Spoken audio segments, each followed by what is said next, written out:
तो सबसे पहले हम लेंगे फ्रोज़न बनानास, जिन्हें हमने 2 से 3 घंटे के लिए फ्रिज में फ्रीज़ किया है।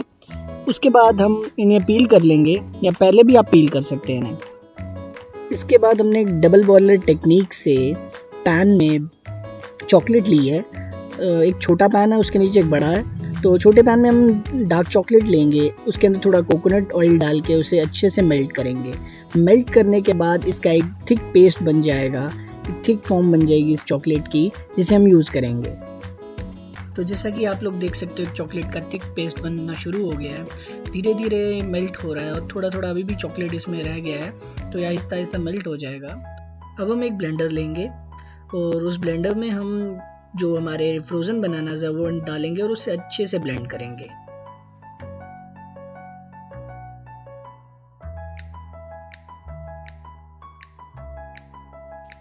साथ ही साथ हम इसमें कोकोनट वाटर भी डालेंगे और थोड़ा सा इसमें हम वनीला एक्सट्रैक्ट भी डाल देंगे।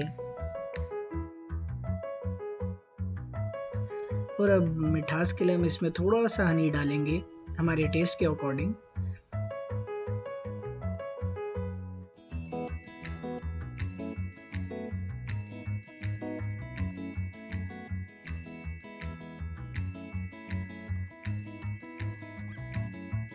अब हम इसको अच्छे से ब्लेंड कर लेंगे।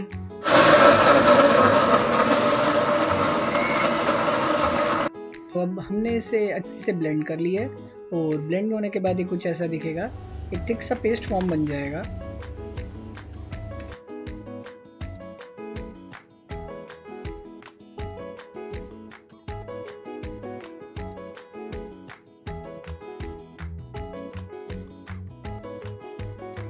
तो हमारी आधी आइसक्रीम तो रेडी हो चुकी है। तो अब बारी आती है इसकी प्लेटिंग की।